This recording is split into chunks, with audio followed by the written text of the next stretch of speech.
What's up, guys? It's Damp. I apologize for the delay in the videos. I had a lot of personal stuff going on. I am still going to make Darkest Dungeon content. I still will, I promise.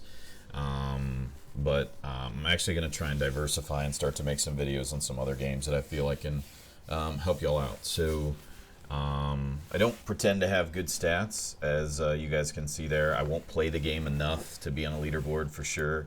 But it's a game I enjoy playing with Rav. For those of you who've been to my stream, you kind of know that.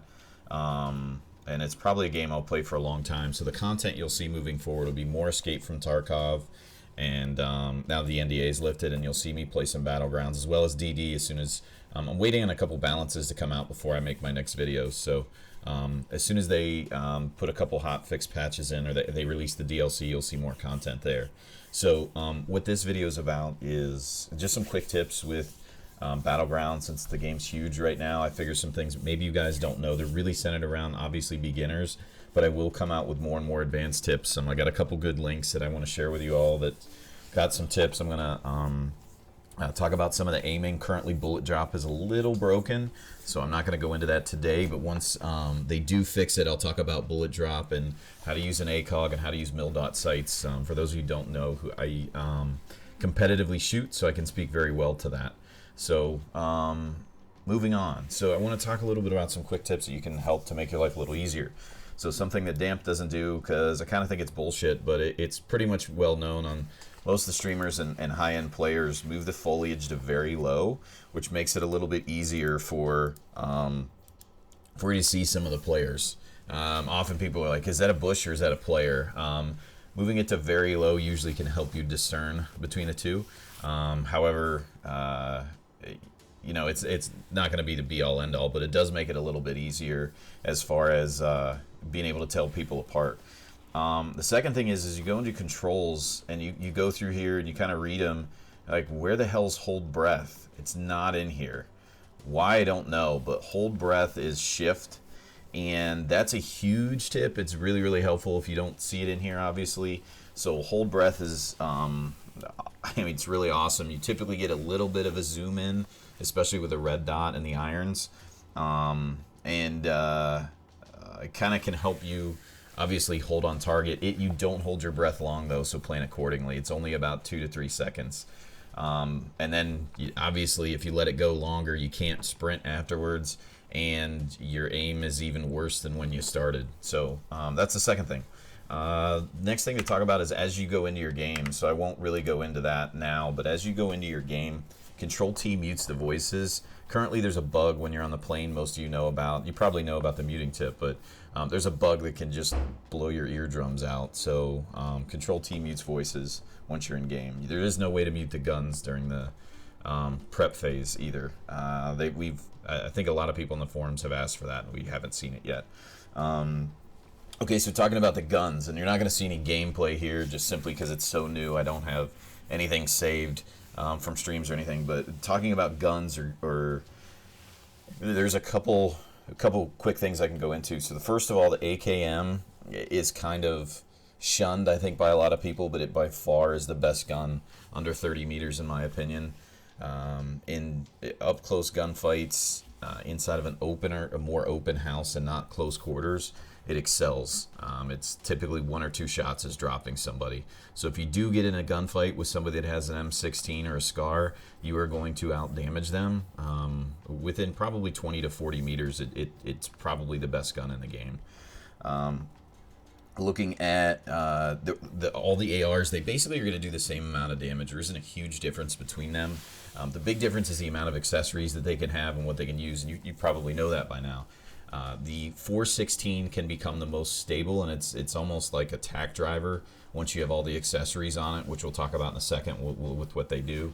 But really, it's personal preference between the three. Like the AR, I shouldn't say the AR. I should say the M16, the SCAR, and then the 416. So the 416 is modeled off the HK 416, which is currently going to replace a lot of the weapons in the United States Marine Corps that they are currently using. That is known more for having stable fire and pretty realistic in the game. Once you have the accessories on it, it's really, really good. The M16 performs better at distance. That's why it doesn't have auto and it only has 3-round bursts. So it does tend to perform a little bit better at distance. If you're ever going to put an ACOG on a rifle, if you've got if you got 2 of them, of the ARs, I would put it on the M16. It performs a little better at distance. It has a little bit better range. So in talking about that, some of the things you can do to obviously make yourself last longer is wear the armor. So the way to look at armor is essentially that's additional, like plus HP. So the higher level you have, essentially the more HP you've got. If you are being struck in those areas, keep in mind that the armor, like your chest armor, doesn't cover your neck, your arms, your legs, that kind of thing. But if you are shot in the chest, it does essentially offer additional HP. That's the best way to look at it. Okay, so in looking at some of the accessories, so the compensator, in my opinion, is probably the best accessory in the game. The suppressor late game is probably best accessory in the game. So overall, I think it's compensator, with the suppressor being a close second. So the compensator on an AR type platform is going to be really, really good at what it does. Essentially keeps your recoil more consistent for better follow-up shots. So on single fire, it's going to help you with typically people out in the open that you need to shoot consistently 1 or 2 rounds. So the compensator is really, really good. And looking at the differences between the foregrips, a lot of people ask that question. So the vertical foregrip essentially helps stabilize both vertical and horizontal recoil, whereas the angled foregrip only controls your up and down recoil, is the quick way to explain that. That was confirmed by PlayerUnknown in his dev stream the other day, so that's where I pulled that from. Looking at a couple of the really good accessories, the choke on the shotgun makes it really formidable. Probably somewhere between 30 and 50 meters is the best way to explain it, which is a good replacement versus trying to use an SMG at that distance. It can be a little wild, especially if you're on auto. So it does make the shotgun usable, but I'll go into it in a second. What I really think when you look at close quarters, what some of the better ones to utilize are. The flash hider currently is not really very useful. They have not added the effects at this time that they expect to for gunshots, so you will not really see the usefulness. So you can ditch those, don't pick them up currently, but pay attention to the patch notes because it will make an impact. I believe they're looking at the near future before they add those effects, so probably over the next couple months you'll see that. Okay, so in looking at close quarters, which is some of the most difficult ways to fight in the game, because you're often, if you're using a longer rifle or weapon, you're going to run into railings. You're going to notice you shoot railings, you shoot windowsills, you shoot, the tops of roofs rather than trying to shoot the person you're with. So one of the things that's fairly realistic about it is really the SMGs outperform all those other guns in close quarters based off their rate of fire. As long as you have a decent, a decent handle on the weapon. So if you were to go like inside of the smaller watchtower rooms, and you guys probably know what I'm talking about. There's a small room on the bottom, then there's steps, and then a small room up on top, and you can basically see all the way around. Those are really difficult to fight in there with the desks and the tables that are in there with rifles.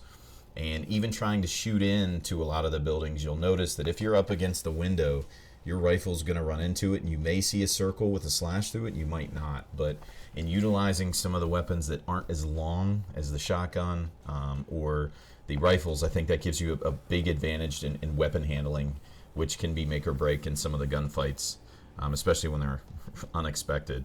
So don't necessarily ditch the SMG. They do have a place. Late game, probably not as much, especially if you feel the circle's not going to end in a building. But I would say mid game, they probably excel as you're trying to go house to house and find loot where you're running into people if you spawn in a city. Next thing, it's pretty obvious, but make sure you change to auto when you're going in and out of houses. Some people forget about that, but by default, the weapons start on single if they have that functionality. So you do want to keep in mind that you do want to change when you are inside of a building. So again, inside of a building, my recommendation would probably be SMG first, AKM second, and then shotgun. And the reason I don't say shotgun is if you miss with a shotgun, you're probably taking 3 or 4 rounds if somebody's near you with a burst fire weapon. But you hit somebody with a shotgun, it goes down, but it's extremely difficult to time with the pump shotgun, and only having 2 rounds with the double barrel is another disadvantage to it. So I would personally say ditch the shotguns for the SMG unless you have a choke, and if you have a choke and you find a rifle, then ditch the shotgun, but keep the SMG. That would be my opinion. So last thing really, and this is kind of quick, is looking at, you can see up here in the top right, is the point system. A lot of people don't know that they're going to add additional rewards. So they're going in here and they're buying crate after crate after crate. Well, they're going to have additional rewards that you can purchase.